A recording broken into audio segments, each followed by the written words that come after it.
pray to cast him out, even without articulating the words, he feels that, because it's not our thoughts that are sending him out, it's our will, our desire. That's what he can feel. So even though he can't read our thoughts as we're saying the rosary, he could feel our will engaging against him, and that casts him out. Bless the Lord, O my soul, and all that is within me, bless his holy name. Hi, thanks for tuning in to Armor of God. As always, thank you so much everybody for taking the time to be here with us, and hopefully you will be edified with what we've put together for you here. Anyway, for this video, I'd like to share a few interesting things from Father Joseph Iannuzzi that I really think will be helpful to you, especially in regards to spiritual warfare. The following question and answer is actually from the most recent weekly meeting with Father Iannuzzi, and you can find the session in full on Dr. James' channel, The Divine Will Era. Anyway, I'll kick this off with this. Although they can affect our memories, but they don't have access to our thoughts. Is that right? That's correct. That's correct. They cannot read your thoughts. Okay, so with that, I'm thinking, if I want to make them flee, because when I say, or used to say the rosary, when I'm thinking it in my head, if that makes sense. So therefore, the demons don't know that I'm saying the rosary. So therefore, is it more beneficial if when I'm saying the rosary, I'm actually speaking it out, although I may be whispering it, so that they actually hear it and they clear off? Not necessarily. This is how it works. This is how it works. The demons don't think like we do, and they don't perceive like we do. So if you try to think that they think like us, that's not how it works. They are light years ahead of us when it comes to almost predicting what's going to happen next. They're very good with that, because they foresee patterns that we don't always see. They're much more advanced than us intellectually. They can see the whole light pattern. We forget these things. We don't see these things all the time. They can see that. And remember, Satan is an angel of light, still is, and he can appear as an angel of light, but his light is not a divine light anymore. It's a fiery light from hell. He can enter within your mind and within your memory without your consent. A thought comes that's maybe good or bad, maybe bad, and you're like, where did that come from? The devil put it there. And he wants you to masticate it so that it drags you little by little into his field. And this is what God allows him to do to test us. God allows the devil to enter without our consent, our mind or our memory. He doesn't read our thoughts once he enters it, but he can produce his own thoughts in our thoughts. He can produce his own emotions within us sometimes. But one thing he cannot enter is the will. He can enter the memory of the intellect without a consent, but he cannot enter the will without a consent. The will is like a door, and the handle is on the inside, and the devil's on the outside. What the devil can do is vex us with noise. On the door, you'll have the rain, the sleet, the wind pounding, to the point where you just want to open it up and see what's going on. So that's how he gets us to open up our will, through external pressures. But unless we open the door, he cannot enter. But he can enter the intellect and the memory at will. Okay? And when we pray to cast him out, even without articulating the words, he feels that, because it's not our thoughts that are sending him out, it's our will, our desire. That's what he can feel. So even though he can't read our thoughts as we're saying the rosary, he could feel our will engaging against him, and that casts him out. So we don't necessarily have to say it out loud to cast him out or say things for him to hear it. He hears the will, he doesn't hear the thoughts. He could feel that power of the divine will working in the human will, pushing him away. Whether it's the rosary, whether it's the stations of the cross, whether it's the rounds, etc. That's how the demons perceive, not like us. They can feel emanations coming from the will. They can feel that. You know, not too long ago, there were people somehow going around telling people that the Pope thinks that hell is empty. And even though this matter has been explained over and over again, still they persist telling anyone who would listen that the Pope said this and that.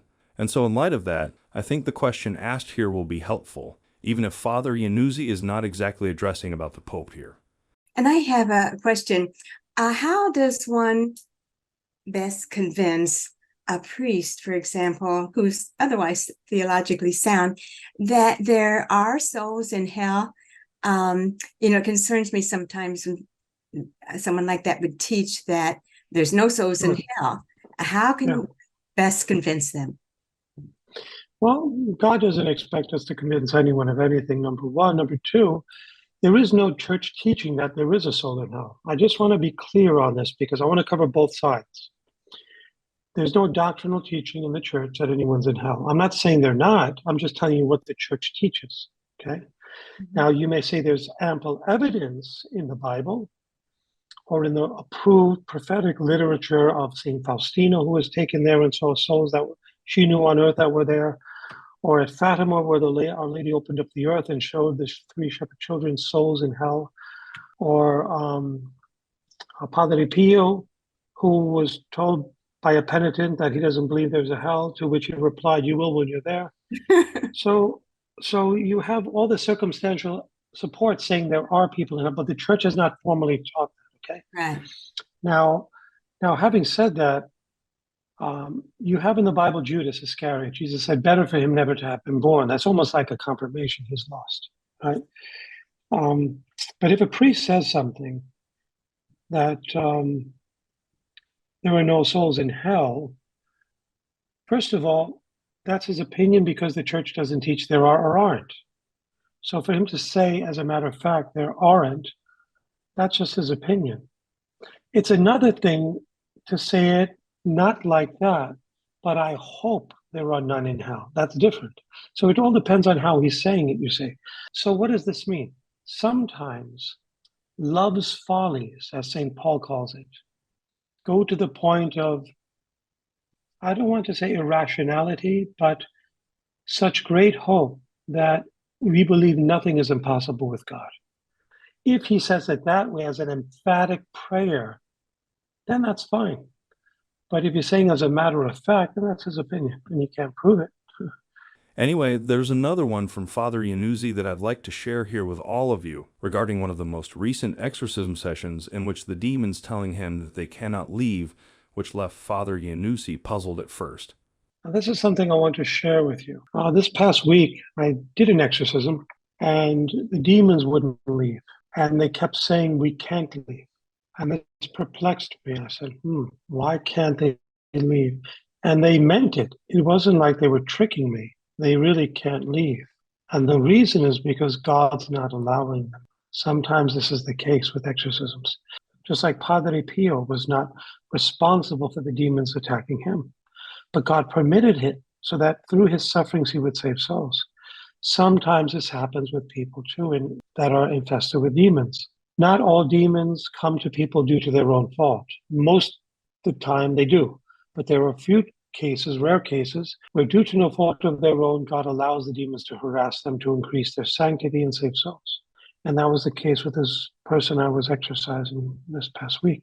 So knowing that they can't leave, I won't fret over it, you see. But what I will do is, I don't just say, okay, they can't leave, so I give up. No, you don't give up. You still have to combat them. For the second part of this video, I just feel like sharing something from Father Vincent Lampert.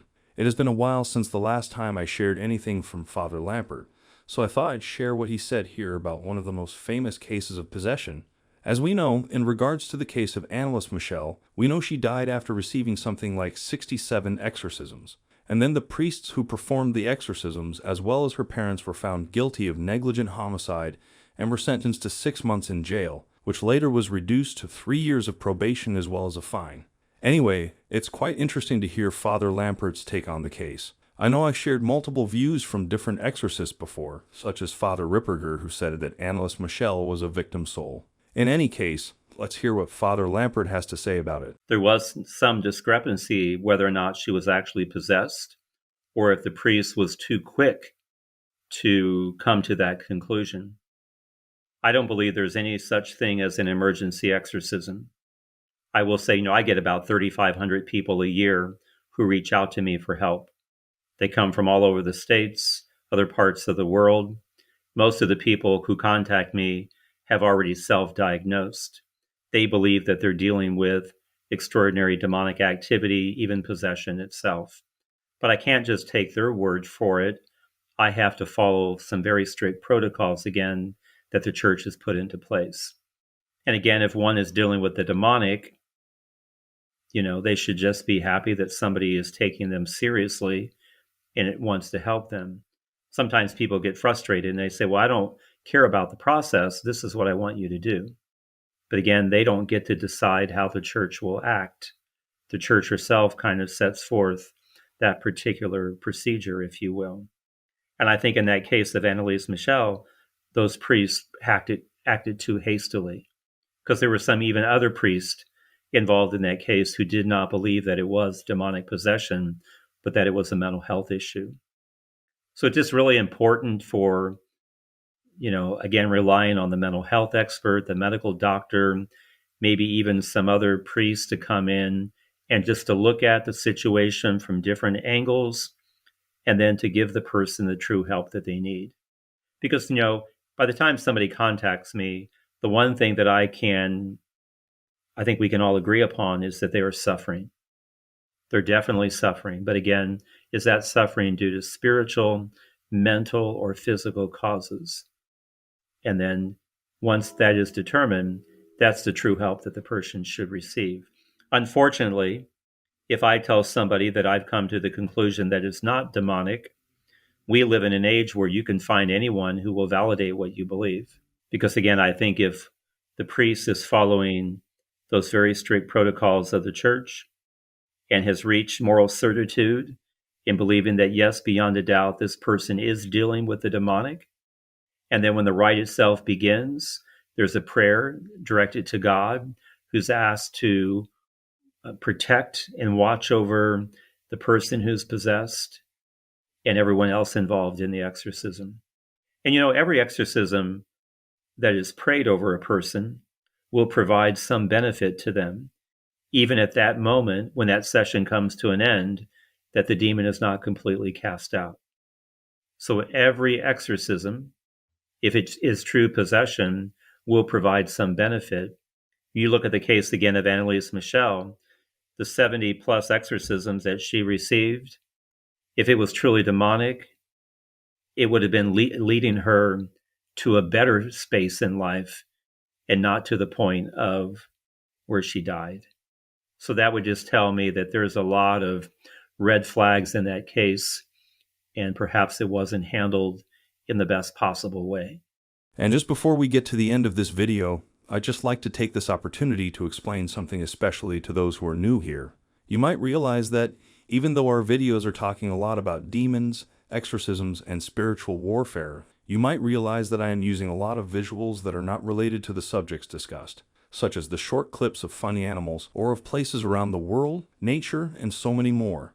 That's because while we are talking about the demons and ways of combating them, I do not want anyone watching these videos to feel spooked after this. While I hope that you find what these priests are sharing useful, I also hope that with the visuals used in our videos will remind you of the beauty of God's creation. Unless it is absolutely necessary for me to include paintings of Lucifer or demons, for now I'll be sticking with this approach. Now for the last part of this video, I'd like to share something about the Kundalini spirit. I've covered this subject before, where Father Daniel Rehill talked about it, but this time on the other hand, I'd like to share several people who have shared their ugly experiences practicing Kundalini with Msgr Stephen Rossetti. Hopefully sharing their experiences here will be enough of a warning for us to not even try meddling in this thing. According to Msgr Rossetti, these people who sought for his help claimed to be attacked by evil spirits as a result of their entering deeply into its spirituality, including a Kundalini awakening. The experience, while initially seeming like a powerful awakening, ended up in a nightmare, and unfortunately they are now being tormented by demons. One person wrote to Msgr Rossetti goes like this: "This has been an ongoing situation for years now, and having a Kundalini awakening where they say your third eye becomes opened. I had a razor-sharp experience during one of my practices, and I was shaking and taking extremely deep breaths, and it felt like with each deep breath I was releasing years of stored-up grief. Things took a turn for the worst, however, after that paranormal thing started happening. I don't know how much more of it I can take. If we do a quick search on the internet, when we say Kundalini awakening, it is a form of energetic awakening that causes us to transform on the mental, emotional, and spiritual levels.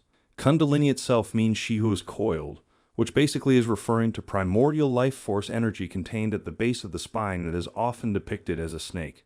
This energy, once awoken, travels up the various energy centers of the body and into your crown chakra, where higher consciousness is triggered. The result of this higher awareness is a greater understanding of one's soul, life purpose, and the nature of reality itself." Here are a few more people writing to Msgr Rossetti. Another person wrote this: "After a long time of doing meditations every day, I had a very bad demonic experience. I didn't understand what it was, but I had already had many supernatural experiences with them, which I now know were demonic, such as the movement of the Kundalini serpent at the bottom of my spine. Sometimes the floor would literally tremble. The experiences weren't all negative. In fact, they were mostly positive. There would be nice smells, feelings, and special graces such as flights of the soul to other dimension, inner images and lights. I would also experience healings of physical illness and miracles, such as money that would appear in my account when I needed it the most. The dark is usually only visible after many years, and then it can be very difficult to get out. In fact, praying with such people who are thus afflicted with demons of divination can take a long time to find full liberation. And then another afflicted person shared her similar experiences. I experienced a brief psychotic episode followed by an extremely chaotic Kundalini awakening that almost killed me. The Kundalini awakening was excruciating, but after a few years it stabilized, and I experienced great bliss in my subtle body and reached some very refined states of consciousness in meditation. However, my bliss did not come from the biblical God. Now I know that demons can evoke sensations of spiritual ecstasy in people, and some of those demonically afflicted as a result of their Kundalini practices have an informal support group, and they sent Msgr Rossetti the following. Many websites present the Kundalini as a positive spiritual force that is inherent in everyone, regardless of one's tradition. They say that once this force is activated, there may be an unpleasant period of karmic cleansing, eventually followed by positive spiritual experiences. These websites say that the mystical traditions of ancient beliefs all tap into this same inherent source. It should be stressed, however, that this is a big lie. The Kundalini isn't a neutral force that we all share as humans, but a spirit or demon that invades one's body, mind, and spirit. As Msgr Rossetti puts it, trying to find a spiritual awakening and thus to manipulate spiritual forces and energies outside of the one true God is simply repeating the ancient sin of Adam and Eve. The serpent, the devil promised that if they disobey God's command, you will be like gods. And so is it any wonder that such pagan methods of enlightenment involve a serpent whose fruits ultimately bring evil and torment? True enlightenment comes from the one who is truly enlightened and the source of all truth, which is Jesus. And so instead of meddling into something like Kundalini awakening, we as Christians are to pray, discipline oneself, and to meditate using an authentic Christian meditation. And the major difference between us and those who practice this Kundalini awakening is that we are invoking the Holy Spirit of the true God in an attitude of faith, obedience, and humility. We willingly accept whatever graces God wants to give. When the practitioner steps outside of God's protective embrace, other forces may intervene, and these forces may be decidedly evil. Well then, that will be all for the video this time. As always, thank you so much for taking the time to be here with us. And hopefully you've learned a lot from what we've put together for all of you. Anyway, for those of you who'd like to support our works, I left a link to our PayPal donation in the description box below, and from the bottom of my heart, thank you so much for your continuous support, contribution, and prayers. And until the next one, stay safe, stay healthy, and may God bless you.